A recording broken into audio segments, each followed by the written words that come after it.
Vers 640, l'abbaye Saint-Pierre de l'Aube fut fondée, notre Hainaut connaissant alors un regain de foi chrétienne. Gimiacus et Ejus Confinia, Jumet et ses terres voisines, Aigne et Roux, firent l'objet d'une donation à ce monastère vers l'an 713. Jumet constituait probablement à cette époque un village, Aigne et Roux, et des exploitations agricoles. En 866, le domaine de Jumet appartenant à l'abbaye de l'Aube comprend une église, 60 manses, un moulin, une brasserie, un bois et une forêt, 8 manses à Aigne, 8 autres à Roux. Jumet était donc une villa de centre d'exploitation agricole. De l'église précitée, il ne reste aucune trace aujourd'hui. La chapelle de Aigne témoigne de l'art de construire des moines de l'Aube. En 1201, Jumet sera la première ville à être gratifiée en recevant une charte lui apportant une reconnaissance officielle de certains droits et allégeant certaines charges des exploitants des domaines. En 1461, le Mailleur et les échevins de Jumet actent officiellement des Jumétois. Le paysan n'est plus un esclave, mais il devient un exploitant agricole, jouissant de droits reconnus par le seigneur. Durant tout le Moyen-Âge, chacune des trois parties conserva son caractère propre et individuel. La mentalité jumétoise actuelle peut encore d'ailleurs se ressentir de cet individualisme. Des documents du IXe siècle désignent Jumet, Aigne et Roux comme villages séparés. En 888, Jumet appartient au prince-évêque de Liège, et ce jusqu'en 1780 pour devenir Brabançon après une longue querelle de plusieurs siècles. En 869, Gimiacus, domaine de Gimius. Ce nom possède deux origines, l'une celtique, l'autre latine. Le quartier du chef-lieu était autrefois simplement appelé Jumet. Au Moyen-Âge, rappelons-le, le village comptait 3 hameaux, Jumet, Aigne et Roux, Jumet étant le centre administratif et religieux. Une soixantaine de maisons et quelques exploitations agricoles se trouvaient autour de l'église.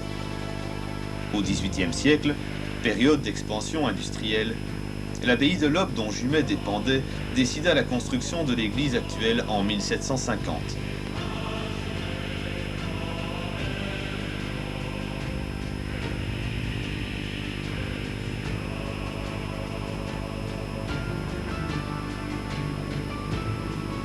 L'ancienne église fut rasée, à l'exception d'une partie des fondations encore visibles du côté de la rue Frison. La place du chef-lieu n'a que peu changé depuis le XVIIIe siècle. La plupart des maisons actuelles s'y trouvaient déjà, ainsi que la maison communale construite en 1821. Le jour du tirage au sort, on jetait les conscrits dans la foule au-dessus de la balustrade. Elle sera détruite en 1930. Ce quartier a vu naître Philippe Skloba, poète dialectal, fabuliste et conteur. Il mourut en 1915. L'hôpital sanatorium se dressait seul dans la campagne, à l'écart du centre du village. 60 ans plus tard, il ne reste plus rien de ce complexe. Le sanatorium deviendra l'hôpital civil de Jumet. Quelques mètres plus loin se situait l'orphelinat des filles. En 1904, Jumet possédait déjà sa propre distribution d'eau urbaine. Si nous descendons la rue de Gosselies, nous atteignons l'ancienne chapelle Notre-Dame des Affligés, construite en 1677.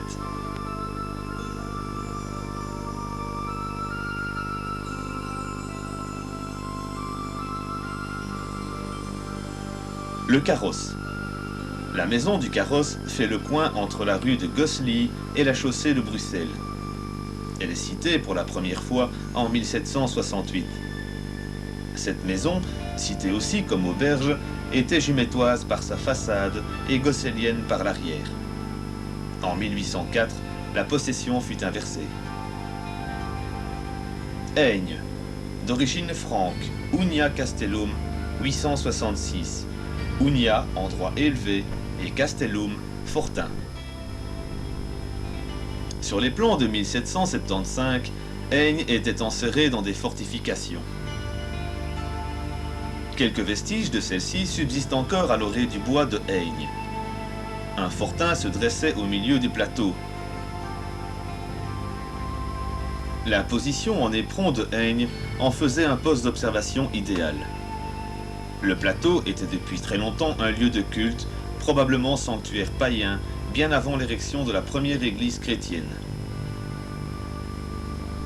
De nombreux pèlerinages avaient lieu à Heigne. En 1225, les moines de l'Aube installèrent à Heigne un prieuré. La chapelle Notre-Dame de Heigne était parfois appelée Notre-Dame aux Cailloux.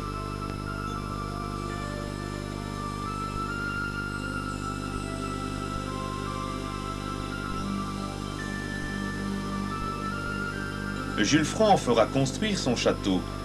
Il resta le centre de la vie à Heigne durant de nombreuses années pour devenir propriété du charbonnage du centre. La place Franck a tiré son nom de celui du général.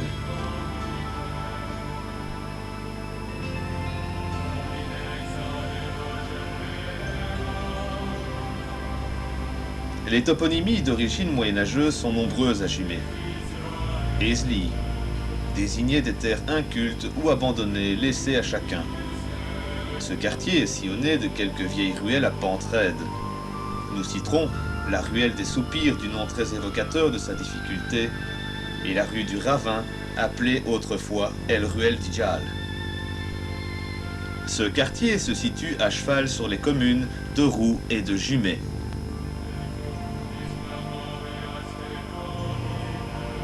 Bruhaute, dont le radical bru désigne des prairies marécageuses. Celles-ci furent asséchées au XIIIe siècle et transformées en pâturage.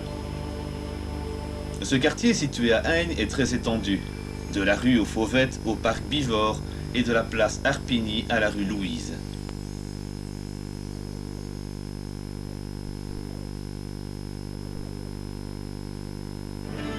Les derniers étangs du parc Bivort sont les derniers vestiges des marais de la Bruhaute.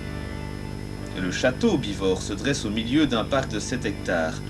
Il fut construit avant 1870 par le maître verrier Henri-Joseph Bivort. Ses initiales figurent sur le fronton de la grille de la rue Watelard, tombée malheureusement il y a peu de temps. Bivort avait créé avec Auguste Benner les verreries Bivort-Benner de la Coupe au lieu des anciennes verreries Outard. Le château fut cédé en 1902 à la Société des charbonnages du centre de Jumet. À sa liquidation, il fut acquis par l'État puis par la commune. Vu les difficultés administratives, il fut abandonné et démoli en 1988. La Malavée, contraction de deux anciens mots mal, ave ou court moment mauvais à passer. Nous sommes désorientés par l'aspect général de l'endroit et pourtant tous les bâtiments que l'on aperçoit ici existent encore à peine transformés.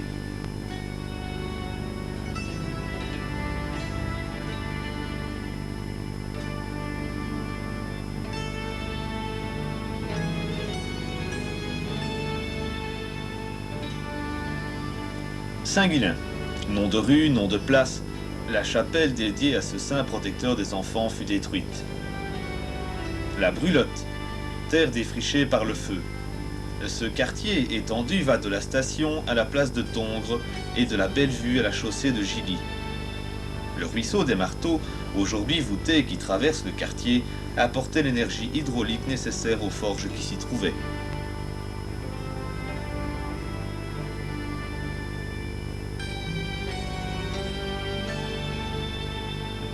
Au XVIIIe siècle, on y trouve la verrerie Drillon, disparue fin de ce siècle. En 1901, on y construisit l'usine électrique mue par la vapeur et qui permettra l'éclairage des rues. En 1918, Jumet comptait 6640 abonnés au réseau électrique.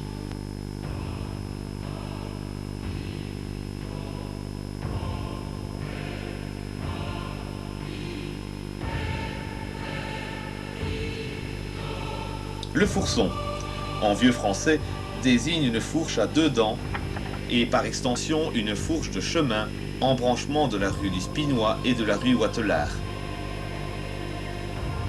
Ce quartier vivant et verdoyant autrefois attirait les Jumettois le dimanche. Le parc Mon-Plaisir près du château Bivort, le parc Floris-Henri rue Watelard.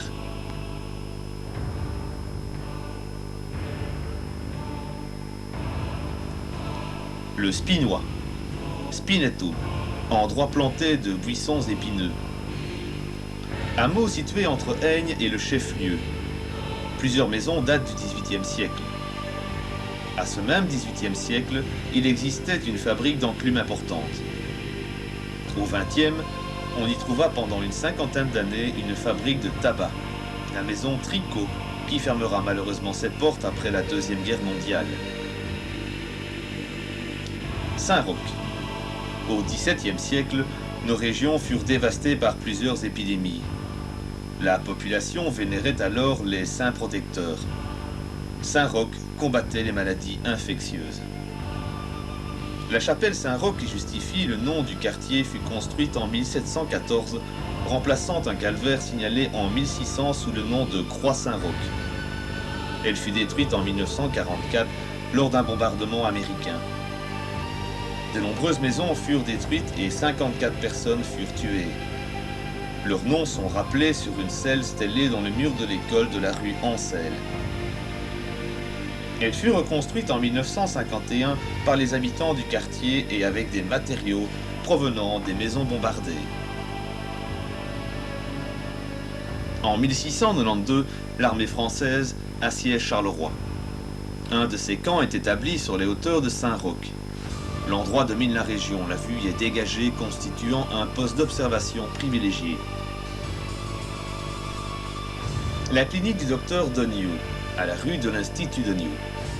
La renommée du docteur commence à attirer les malades de tous les coins du pays et même de l'étranger. Son hôpital se situe dans la rue de l'Institut.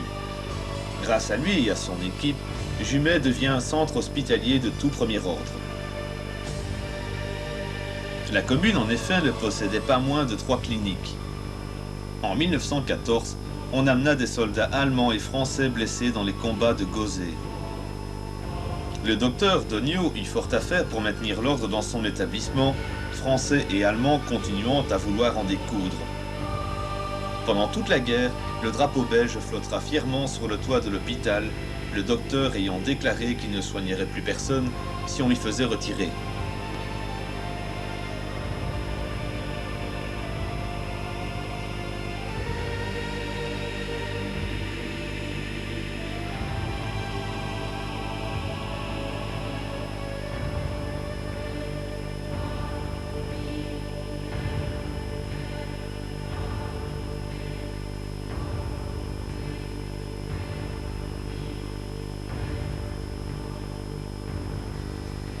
Le docteur Doniou a fait sa salle de consultation dans le moulin en bise et la petite annexe qu'il a fait construire est sa salle d'attente.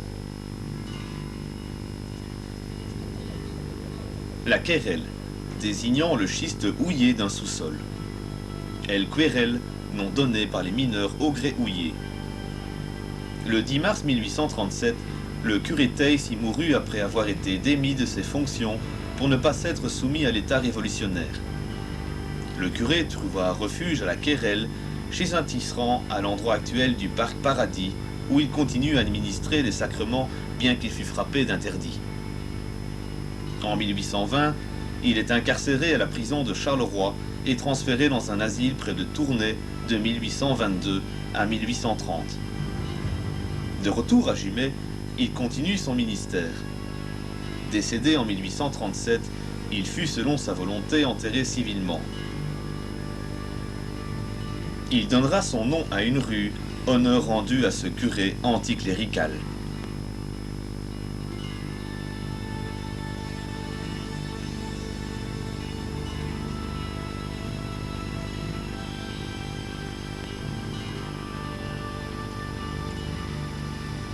D'autres toponymies datent d'une époque beaucoup plus récente. Certains font appel au sous-sol pierreux de l'endroit. Lagasse, désignant le schiste à fleur de sol. Proche de Goïssard et débutant à la rue du curé Theiss, ce quartier possède quelques vieilles maisons du XVIIIe siècle. Le nom La Coupe vient de l'ancien français coupet ou sommet. Ce quartier se trouve sur le sommet d'une butte. S'y trouvait autrefois un moulin. Au XVIIIe siècle, on y trouvait la verrerie Outard, devenue plus tard Bénère et Bivort.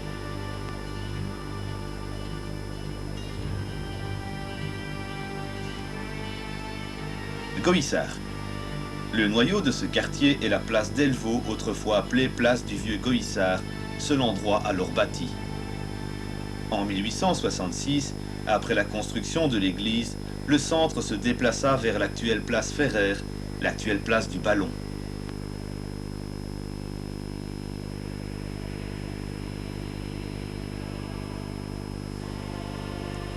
Goïssard signifie sar de Gau. En 1794, à Goïssard, s'arrêta le convoi amenant le fameux ballon de l'armée française qui joua un rôle prépondérant dans la bataille de Fleurus.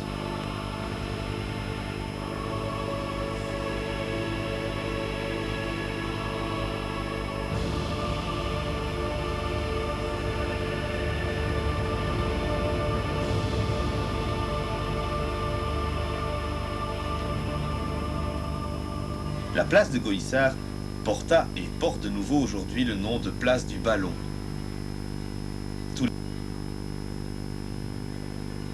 Son célèbre marché prend place à cet endroit.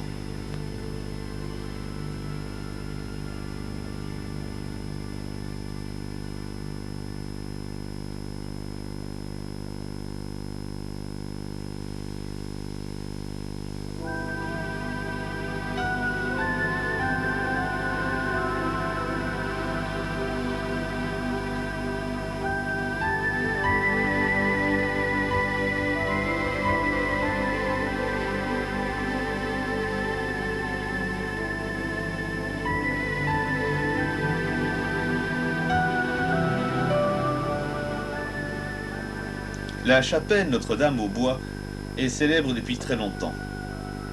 Elle était un des buts traditionnels de promenade pour les Carolos.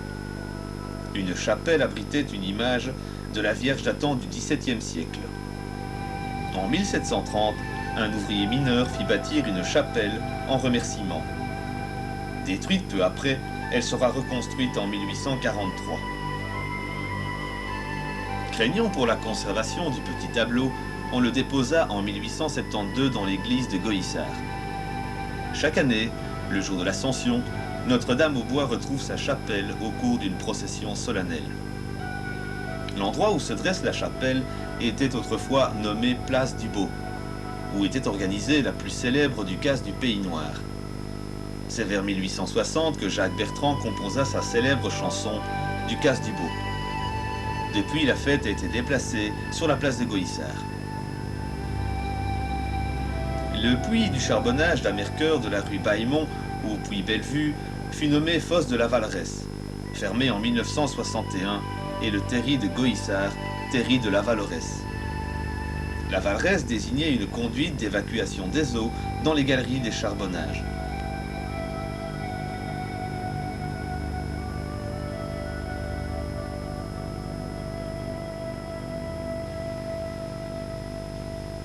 Baillemont, baculus, bail ou barrière. Ces deux derniers termes attestent une activité d'élevage. Il se situe sur la butte dominant Goïssard d'un côté et la docherie de l'autre. C'est le point culminant de Jumet. Le château d'eau mis en service en 1973 y fut construit.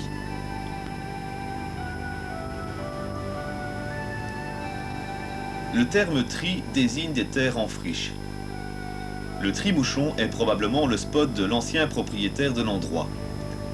C'est là qu'a habité une femme, poissonnière de son métier dans les années 1800. Elle avait eu 25 enfants. Elle gardera et perfectionnera jusqu'à sa mort en 1850 sa bouteille de Péquet. Son tchéna recelait en permanence un cruchon qu'elle n'arrêtait pas de taquiner.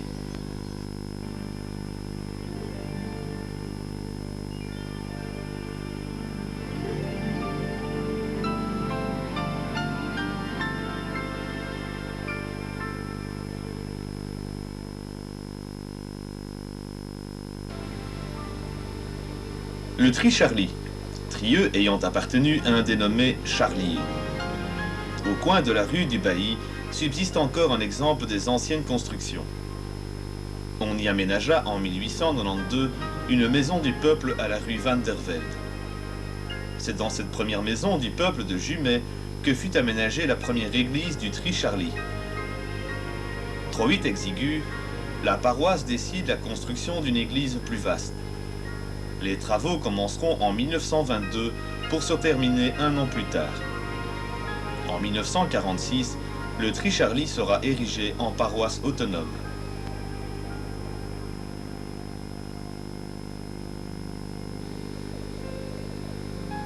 Le Chaux-Monceau, venant du latin Calvus Mons, ou le Mont Chauve. 4 caillas y furent exploités au XVIIIe siècle. Par la suite, un seul puits fut maintenu au bois Saint-Charles. Il fut désaffecté en 1957. On peut encore y voir quelques ruines. Vers 1860, le charbonnage d'Amercœur construisit un chemin de fer qui reliait le Chaux-Monceau à la fosse de Bellevue.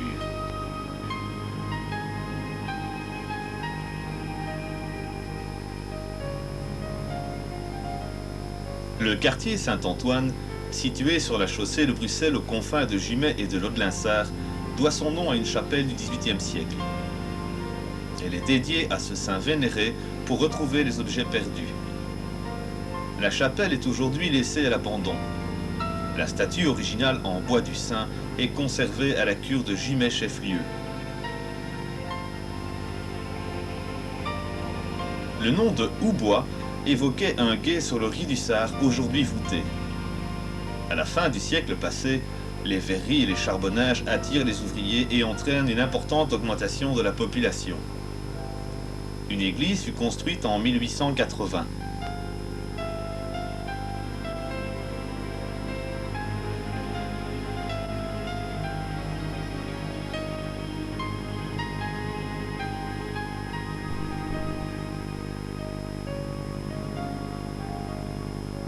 On note la présence à Houbois de la seule école de dentelle au fuseau. Au siècle passé, la confection de dentelle au fuseau rencontrait un franc succès.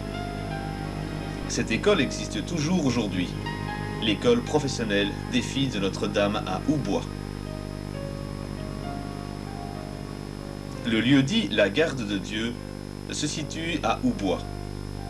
C'est à cet endroit qu'on a établi le cimetière lors de la création de la paroisse en 1895. Un calvaire se dressait là. C'est lui qui a donné son nom à l'endroit.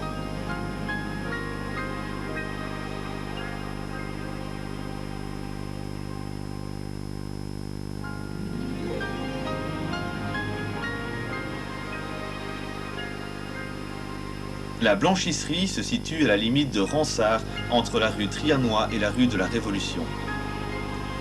Ce quartier est cité pour la première fois en 1822 sur la fiche de vente de la terre d'Utry, située sur Gosselies. Ce mot désigne un pré où l'on étend son linge lessivé pour le faire sécher et le blanchir.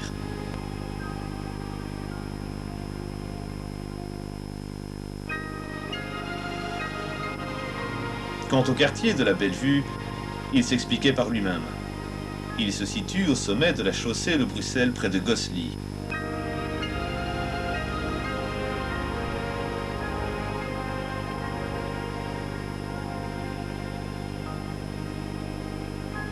Jusqu'à la fin du siècle précédent, le moulin Tahon, moulin à vent en bois, y tournait.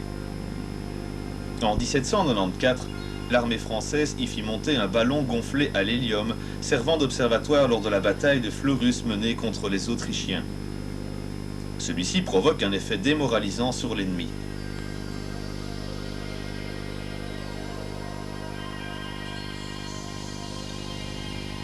Autrefois Audiarbois, ou bois d'Audiard, le Diarbois, nom d'un propriétaire franc.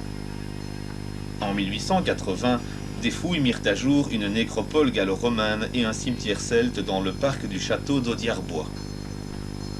Le domaine devint, au XVIIe siècle, la propriété d'une famille espagnole jusqu'en 1960. Durant la Seconde Guerre mondiale, il fut occupé par les Allemands qui installèrent des poteaux d'exécution.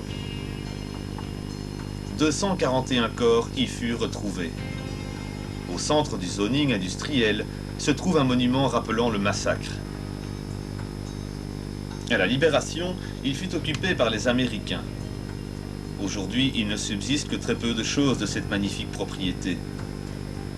Le quartier du Diarbois est devenu le siège du zoning industriel, réunissant un nombre important de sociétés.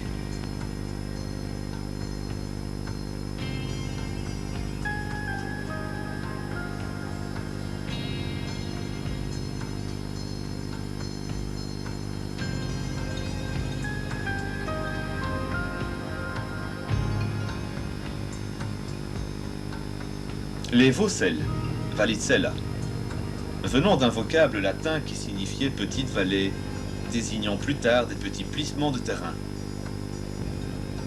Ce quartier était autrefois verdoyant et attirait les Jumettois durant leur temps de loisir.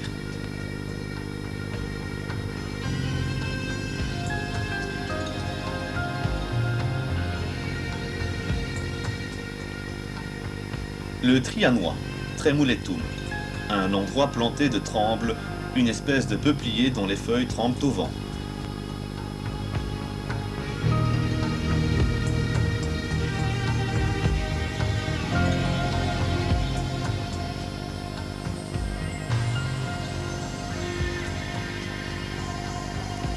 Le quartier Le Trou, faisant référence à des carrières d'où l'on extrayait un grès propre à la construction. Établi sur l'emplacement d'une ancienne carrière comblée qui avait fourni au XVIIIe siècle les pavés du chemin puissant reliant le charbonnage d'Amercœur à la chaussée de Bruxelles. Ignorant l'expansion industrielle, Le Trou gardera longtemps son caractère agricole et campagnard. On y trouve encore une ferme en pleine activité, malgré ses bâtiments en piteux état.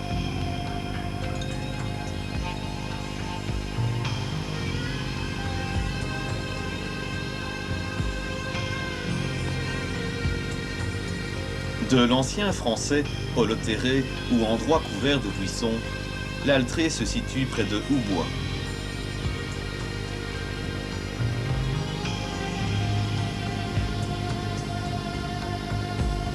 Le quartier du Philosophe se situe à cheval sur Jumet et Ransard. Il doit son nom à une ferme dont le propriétaire fit des études de philo à Louvain, chose extrêmement rare pour l'époque.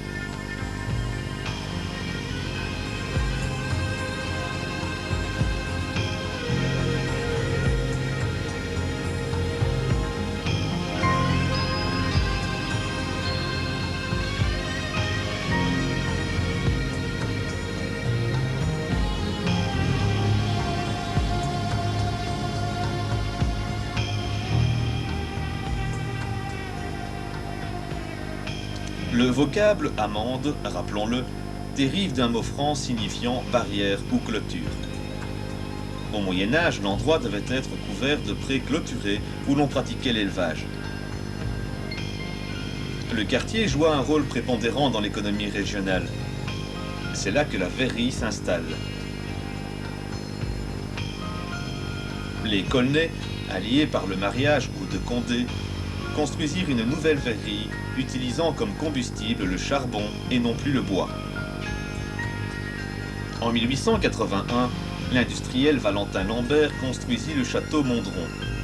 À sa mort, le château fut occupé par son beau-fils Léon Mondron, maître de verrerie, qui deviendra bourgmestre de Jumet. Ses enfants transformèrent le centre du château en église. En 1886, un important mouvement de grève se généralise au Pays Noir. Les grévistes saccagent la verrerie des Amandes et en incendient les bâtiments. Verrerie et bâtiments flambent.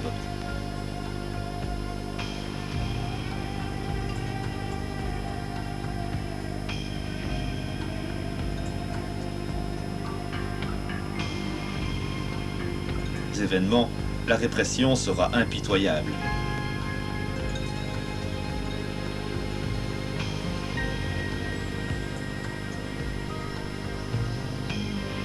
Mouchette, c'est un lieu-dit situé aux Amandes, le long de la chaussée de Ransard. On ignore l'origine de ce nom. Il devrait s'agir d'un sobriquet donné à un habitant du coin. Très peuplée jusqu'au siècle passé, on peut encore y voir une ferme datant du XVIIIe siècle.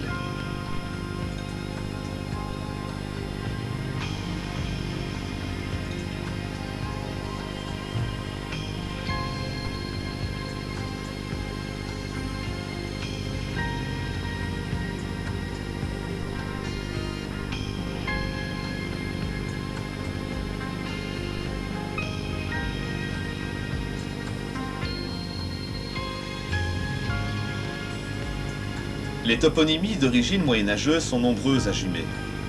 Les bancs, terrain appartenant à un propriétaire où à un certain moment de l'année, chacun pouvait faire pâturer ses bêtes. Deux terres banales existaient à Jumet. Les petits bancs, entre la rue du vigneron Jacquemin de Courcelles de Gossely et du Mazy. Les grands bancs au nord des premières, entre les rues de Courcelles, de Gossely et du Mazy. L'ancien chemin des bancs est devenu aujourd'hui la rue d'Aigne.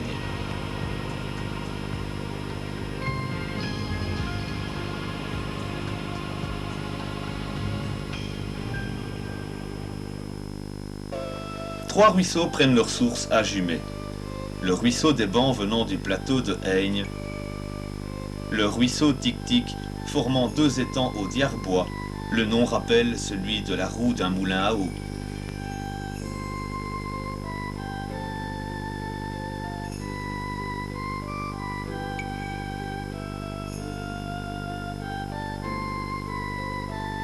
Et le ruisseau des Marteaux, prenant sa source près du quartier de la Brulotte, où se trouvaient jadis des forges dont le marteau était mu par une roue. Jumet possédait alors de nombreuses clouteries et chênaiteries.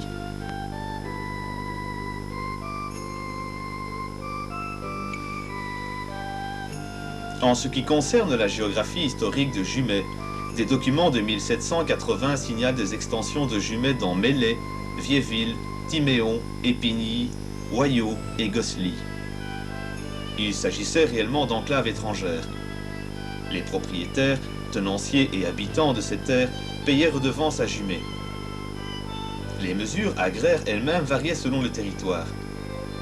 Ces complications géographiques donnèrent lieu à de nombreuses querelles et de nombreux procès. Notons également qu'à l'inverse, Gossely possédait des enclaves à Jumet, la terre de Plomco, aujourd'hui propriété de Roux.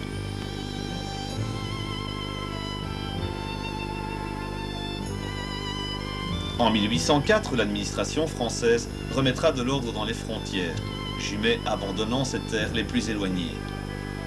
Les frontières furent fixées définitivement en 1818. Le géomètre Delnès réalise le premier relevé précis du territoire de Jumet. Les trois centres, Jumet, Aigne et Roux, apparaissent enfin clairement.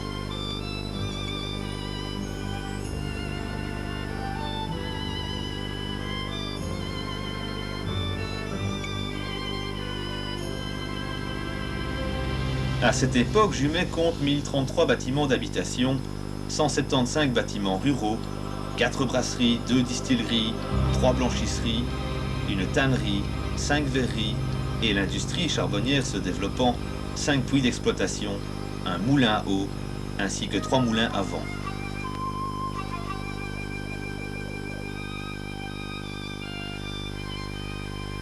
Plusieurs familles ont contribué au développement de Jumet. Plusieurs rues de la commune en portent aujourd'hui le nom. Les documents étant très rares, voire disparus, nous en profiterons pour découvrir les châteaux aujourd'hui pratiquement disparus, ayant abrité bien des personnages illustres à Jumet.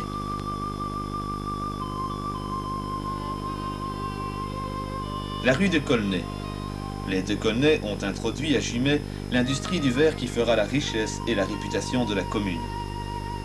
Nicolas et Robert Colnay fondèrent aux Amandes la première verrerie jumettoise, y produisant du verre à vitre et des bouteilles. Elle sera incendiée en 1690 par les troupes françaises. La rue de Condé. Jumet doit à cette famille l'essor de l'industrie verrière, utilisant les premiers fours à houille.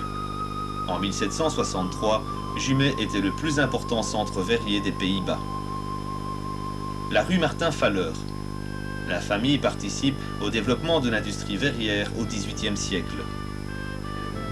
Henri Houtard fonde en 1760 une verrerie à bouteilles à Aigne. 1774, une fabrique de verre à vitre et de verre blanc. La famille Outard permit une large expansion de l'industrie verrière. On y trouve encore une pierre tombale contre le mur de la sacristie de l'église du chef-lieu. Rue Louis Biernot.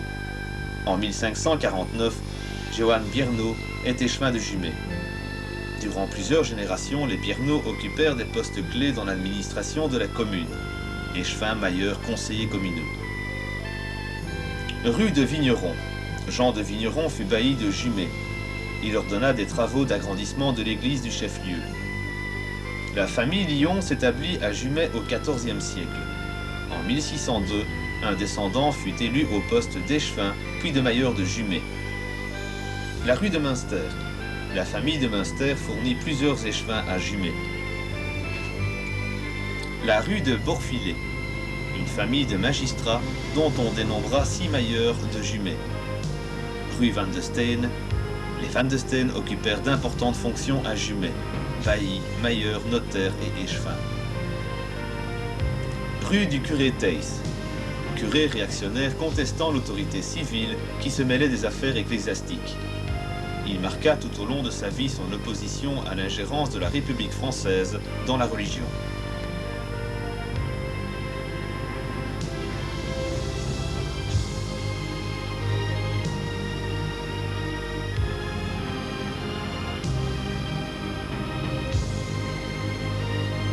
Jumet a eu dans le passé une vie industrielle intense. Aujourd'hui subsistent de cette activité des bâtiments souvent abandonnés et régulièrement abattus. De tout temps, Jumet est la commune la plus peuplée de Charleroi. Depuis le XVIe siècle, Jumet présente une activité industrielle grâce à la clouterie et au charbonnage. Le XVIIIe siècle voit l'essor des industries cloutières, charbonnières et verrières, grâce notamment à la chaussée de Bruxelles qui traverse la commune. Le XIXe siècle sera dominé, lui, par le verre et par le charbon.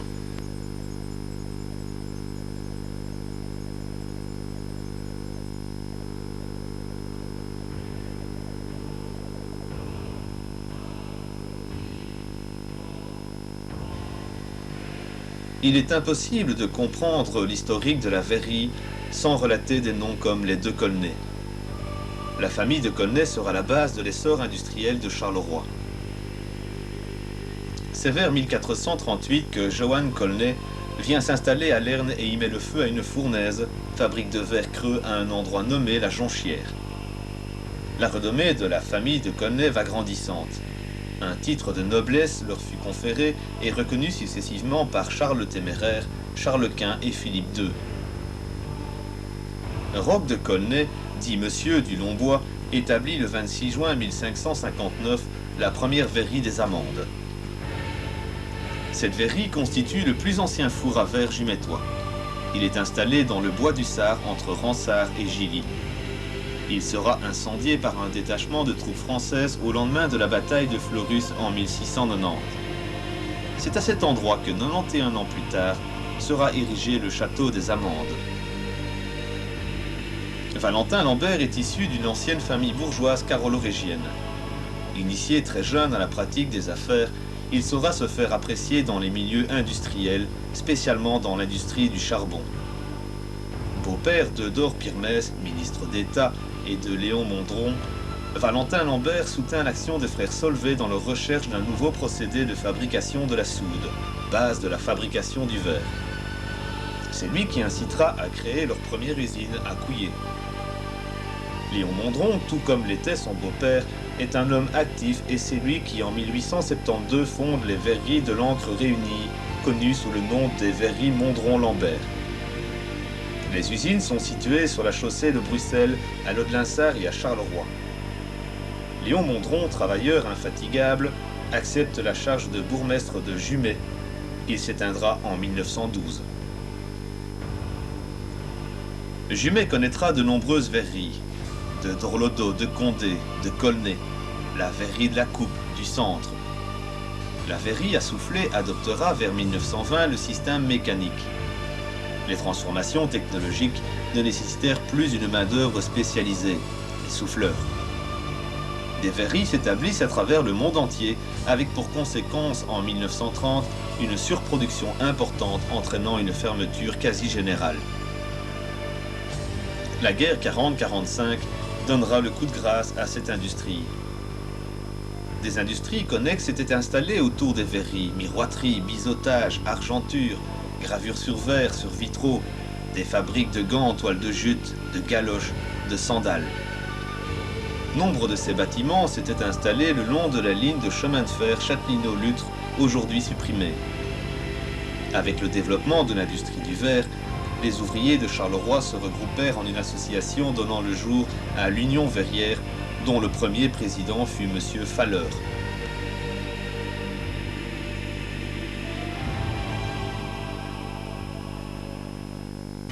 En ce qui concerne les charbonnages, les différents puits sont rattachés à la Société anonyme des charbonnages du centre de Jumet en 1837. Elle compte 2 puits d'extraction. Le puits Saint-Louis, à l'angle de la rue du Vigneron et du sentier de Heigne,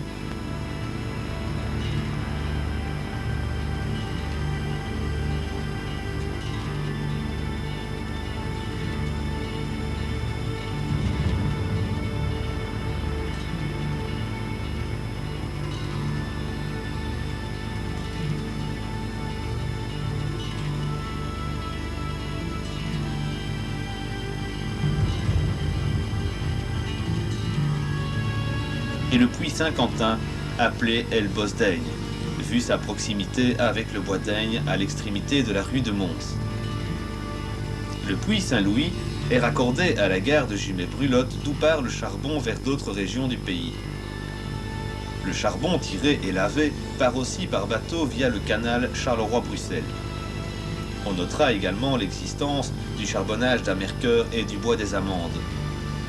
La Maison du Peuple fut créée, abritant une bibliothèque publique, une mutuelle, des syndicats divers, l'Harmonie Eureka. Vers 1950, le cinéma Métropole y fut installé.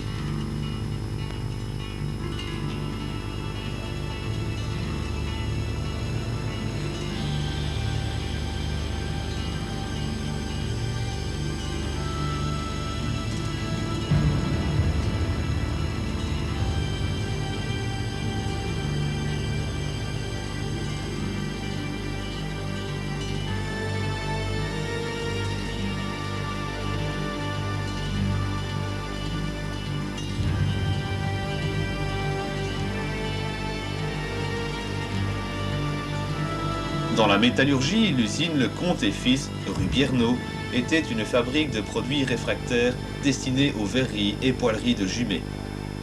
Cette entreprise familiale fournissait du travail à 19 ouvriers en 1934. Son déclin a suivi celui des verreries de la région. Elle fermera ses portes en 1965.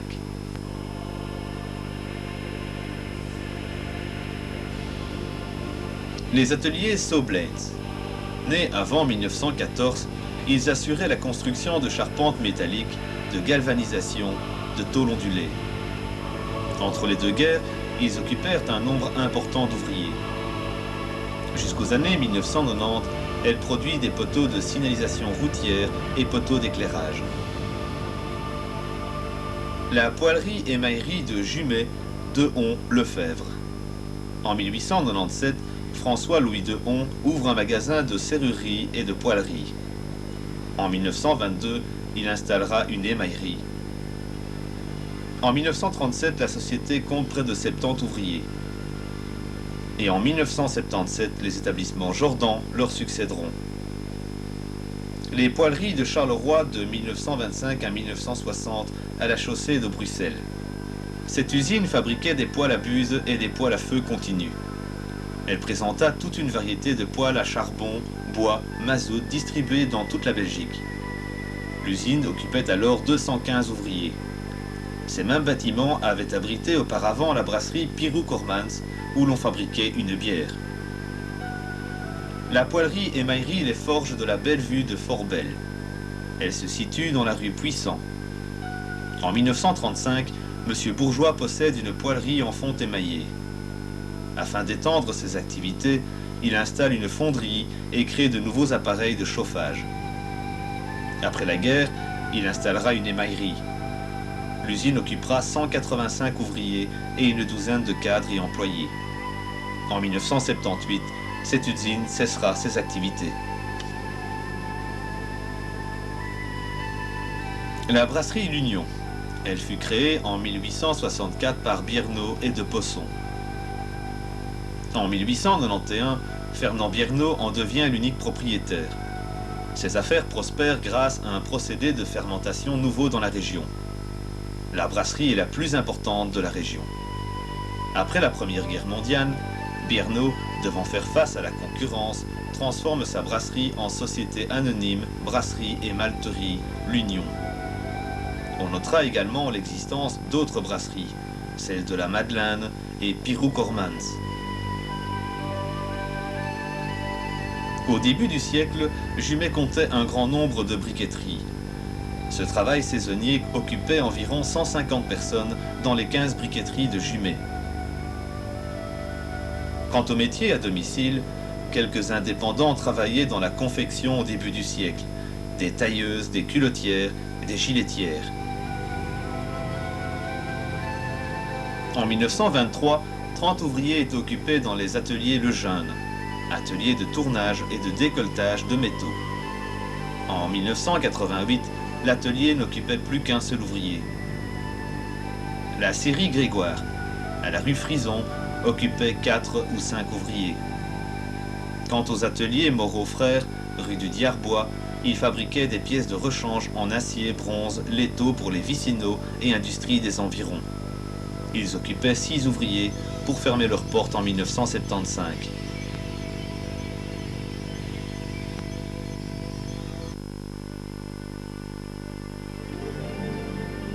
La Régie des eaux et d'électricité de Jumet est née au début de ce siècle.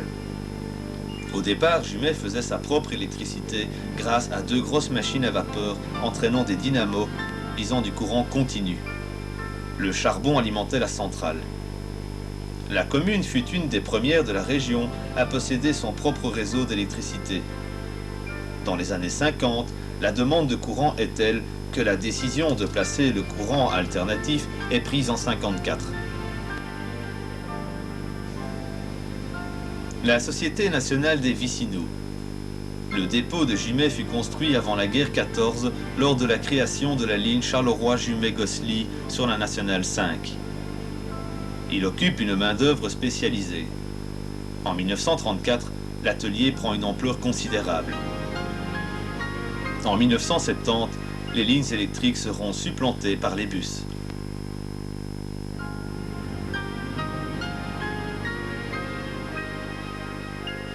Quant au bureau des postes, il se situe place Reine-Astrid, face au chemin de fer de Jumet-Brulotte où arrivait le courrier. Ces bâtiments furent abandonnés en 1980 et s'établirent à la chaussée de Bruxelles.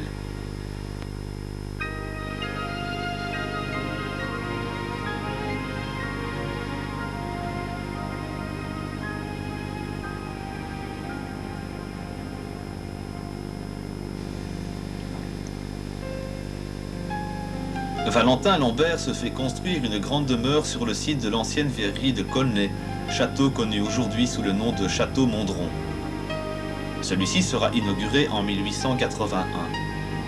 Valentin Lambert y décédera le 1er mars 1886, soit 3 semaines avant les tragiques événements qui allaient endeuiller notre région et dont le pillage et l'incendie des verreries Baudot, toutes proches, constituent certainement le point fort. C'est à ce moment que Léon Mondron et son épouse, née Valentine Lambert, s'installent au château qui gardera leur nom. Après le décès de son mari, Madame Valentine Mondron-Lambert continua à vivre au château en se faisant apprécier par sa gentillesse.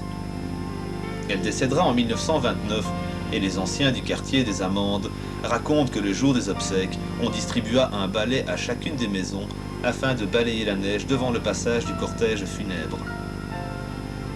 Dans ses dernières volontés, Madame Mondron avait souhaité être enterrée au château et que la messe continue à être célébrée quotidiennement dans la chapelle. Pour mieux respecter le souhait de leur mère, les enfants décidèrent d'y édifier une église. Celle-ci sera érigée au centre du château tout en préservant la façade originale et le site de verdure. L'église sera inaugurée le 10 septembre 1931 par l'évêque de Tournai. C'est à ce moment que le château est loué à la fabrique d'églises, suivant un bail amphithéotique courant jusqu'en 2034. De partout, on venait voir le château transformé en église. La création d'une paroisse aux Amandes avait été dictée par le projet de développement de l'agglomération.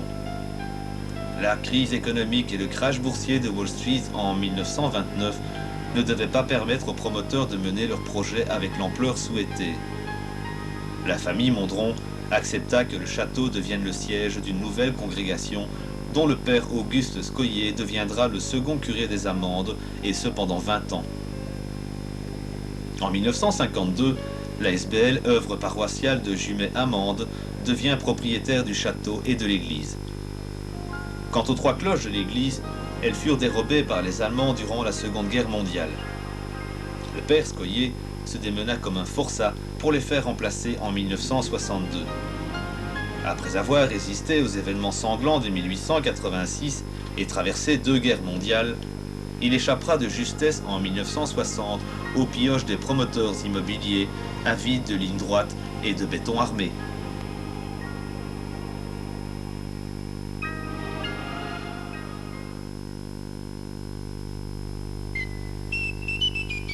La Madeleine est une marche originale entre toutes. En effet, si les marcheurs de l'Entre-Sambre et Meuse sont surtout constitués de soldats de l'Empire, sapeurs, grenadiers et voltigeurs, avec ci et là un soupçon de Second Empire, la Madeleine offre la particularité de posséder une variété d'uniformes que l'on ne retrouve nulle part ailleurs. La marche de la Madeleine continue à se transformer d'année en année au gré des courants d'intérêt. On ne possède aucun document relatif à cette marche avant le début du siècle passé. Un registre paroissial mentionnerait une sortie de la Madeleine en 1823. La fondation de la plus ancienne compagnie de la Madeleine, les Vieux Mamelucs, daterait de 1813. Les jockeys de roue, eux, prétendent remonter à 1816. Malheureusement, il ne s'agit que de tradition orale. Pour comprendre la Madeleine, il ne suffit pas de l'observer, il faut la vivre, et pas seulement un jour, mais pendant toute l'année. C'est du folklore qu'il est question, du plus pur.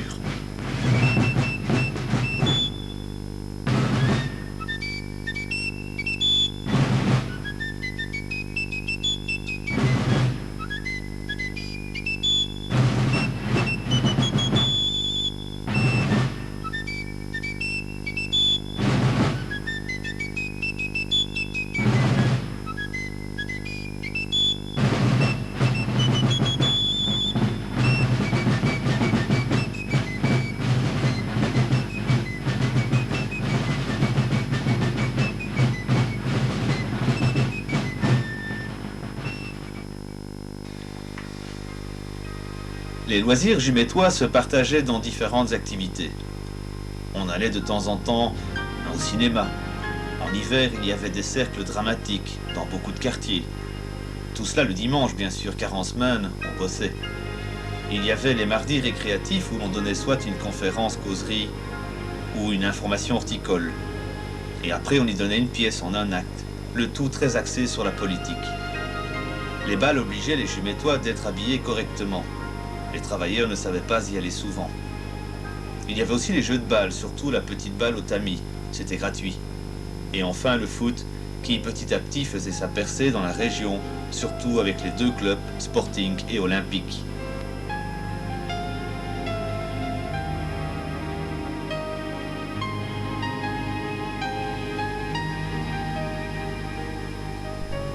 Il était normal à l'époque de marcher une demi-heure, voire 3/4 d'heure pour se rendre à son travail.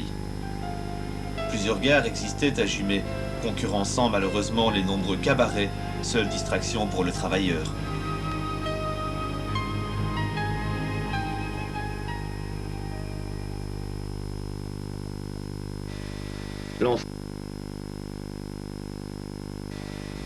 L'enseignement fut une préoccupation première pour la commune.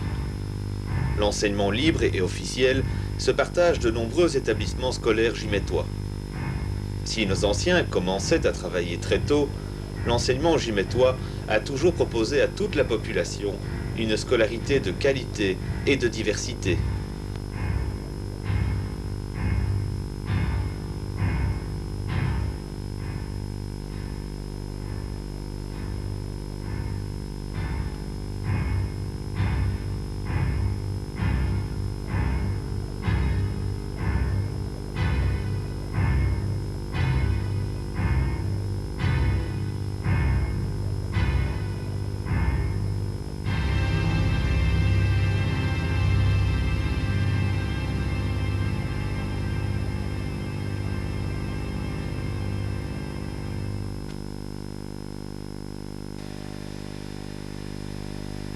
Il est des régions privilégiées où l'on sent encore battre un cœur. On trouve encore des villes et des villages, parfois fort humbles, qu'on aime dès qu'on les découvre, car on y sent vibrer une âme, l'âme d'une population imprégnée, inconsciemment parfois, de la force de ses traditions et de la richesse d'une culture accumulée au cours des siècles. Jumet n'a pas cette chance. Des années de travail pénible, de lutte pour la vie, un brassage constant de sa population ont trop longtemps limité son horizon à sa ceinture de terris, de châssis à molettes et de cheminées d'usine. Ces traditions se sont estompées et le Jumétois lui-même néglige bien souvent la richesse de son patrimoine historique et culturel. Il ne se passe pas d'années, voire de mois, qui ne voient disparaître un lambeau de ce qui fit le visage du Jumet. Ces telles maisons dont on modernise la façade et qui enlaidit tout un quartier. C'était l'espace vert qu'on livre à la tronçonneuse et qu'on laisse périr sans protester. C'est tel monument qui tombe en ruine sans qu'on songe à le sauver. Légèreté, négligence, peut-être, mais surtout ignorance. Cette vidéocassette ne prétend pas exposer une histoire exhaustive de Jumet, loin de là. Tout au plus se contente-t-elle de lever un coin du voile qui recouvre un passé millénaire. Et Dieu sait ce qui reste à dire, que ce soit sur l'industrie verrière, les mines, les clouteries, les traditions populaires, les mouvements sociaux et combien d'autres choses. Peut-être avec le temps, cela se fera-t-il. Ce reportage, nous vous le livrons en espérant qu'il contribuera à donner aux Jumétois l'amour de leur commune et qui sait qu'il suscitera chez quelques-uns le désir de continuer leurs recherches.